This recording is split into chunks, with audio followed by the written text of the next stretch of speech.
Bonjour, voici l'analyse technique du CAC 40 pour la journée du lundi 21 juin 2010 du site boursicoté.com. Donc aujourd'hui, encore une séance de hausse, hein. Si on regarde, c'est la 1, 2, 3, 4, 5, 6, 7, 8, 9e d'affilée.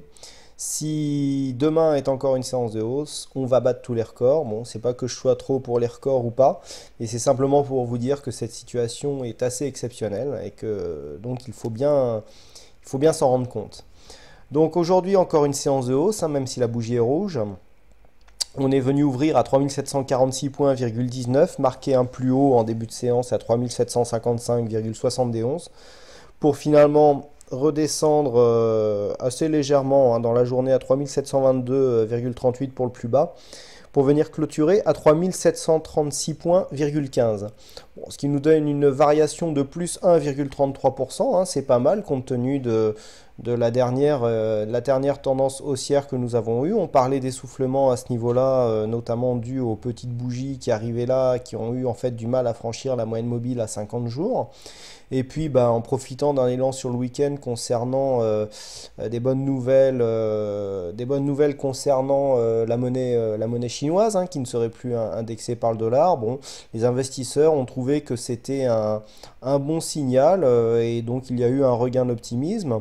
Bon, toutefois, à bien y regarder, nous avons ouvert donc sur un fort gap, hein, je rappelle l'ouverture 3746 points,19, juste sous la résistance des 3750 points, hein, matérialisé ici par ce trait noir sur lequel j'insiste depuis un petit moment, hein, cette résistance. Bon, ben voilà, on est venu clôturer juste en dessous. On est venu marquer un point haut juste au-dessous, juste au-dessus, pardon, avant de venir redescendre ici. Et puis en fait, on a oscillé autour ici de cette zone entre 3750 et 3730. On est venu ici marquer un point bas à 22. Mais bon, le plus gros de la séance se situe entre 30 et 50. Donc que dire de cette séance? Nous avons donc un fort gap, hein. Je rappelle le gap à l'ouverture, donc on avait 3746 à l'ouverture, ici on avait un plus haut à 3704, donc 42 points de gap. 42 points de gap, à l'arrivée ici on a 22 pour 4, bon on a 18 points. Donc on a un gap, hein, qui reste ouvert. 18 points, bon c'est bien, hein, pour un gap. Donc bon, over weekend, on peut dire qu'on aurait pu avoir plus, mais je pense que ici la tendance avait déjà pas mal essoufflé. Donc voilà, le gap non comblé. Bon, j'en profite pour intervenir par rapport à certains messages que je vois, notamment beaucoup sur le chat. Faut pas trop se focaliser sur le comblement des gaps, hein. C'est pas une chose qui est automatique. Il peut y avoir des gaps qui restent ouverts, hein. Il n'est pas forcément comblé, ni tout de suite, ni à long terme d'ailleurs. Quand on est redescendu dans la période de 2008, on est venu combler des gaps de 2003, 2004, 2005. Donc bon, un gap, ça peut des fois mettre du temps à se combler. Donc ici, on a un gap qui est resté ouvert. Ici, je vous rappelle qu'on en avait un là. Et puis, il y a des gaps qui se referment tout de suite, hein. Là, on avait eu un gap immense. Un gap immense qui était intervenu ici début juin, qui avait été comblé sur la séance d'après. Et puis on avait eu ici un gap qui s'était ouvert suite au plus bas que nous avions eu fin mai. Et en fait, il n'a pas été comblé tout de suite. On a développé la séance avec un deuxième gap ici. Et puis on est venu le combler juste là avant de repartir. Donc c'est pas forcément automatique, hein. On aurait très bien pu repartir à la hausse sans combler ce gap. Donc voilà, tout ça pour dire que le comblement du gap n'est pas automatique. À mon sens, il n'est pas judicieux d'en faire une règle de trading en jouant forcément le comblement du gap, car le gap, je le rappelle, qui reste ouvert est un signe de force. Donc jouer la baisse sur un gap peut être risqué en termes de money management. Et donc voilà, pour moi, il ne faut pas en faire faut pas en faire une généralité. Donc là, on a un gap ouvert, signe de puissance. Ici, par contre, la bougie que nous avons qui est rouge, derrière un gap, c'est toujours embêtant. On préfère avoir des gaps haussiers avec des bougies vertes, hein, un peu comme on avait eu ici. Où, bon, bah ici, voilà, on avait une bougie rouge et on a vu qu'il avait été comblé quasiment tout de suite après. Et là d'ailleurs les deux gaps se ressemblent, hein, puisque là on a eu un gap avec une bougie rouge avec un petit corps et c'est exactement la même configuration que nous avons eu là.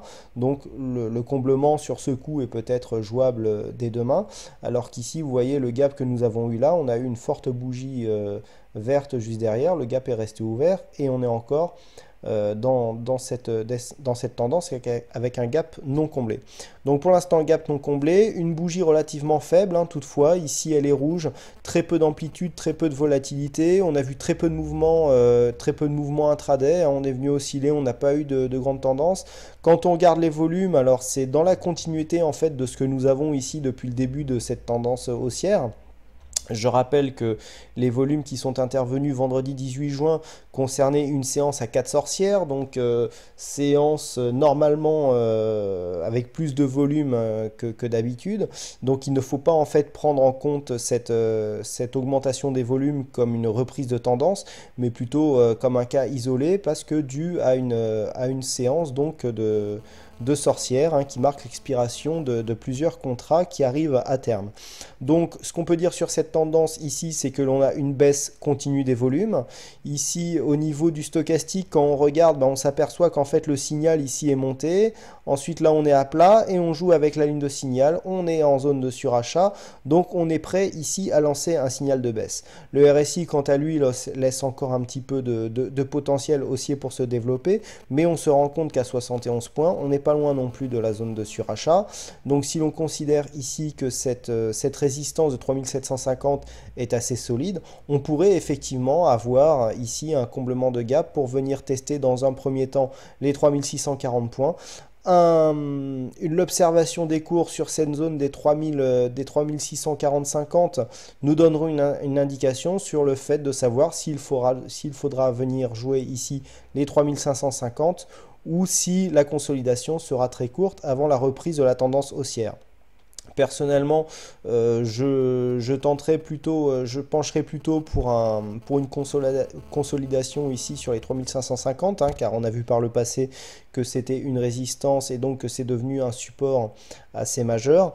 Personnellement, en plus, on n'a pas tracé les Fibonacci, mais on peut le faire. Si on trace le Fibo de cette tendance, bon, là, on les trace un peu en avance, hein, parce qu'on n'est pas sûr que la tendance haussière soit finie.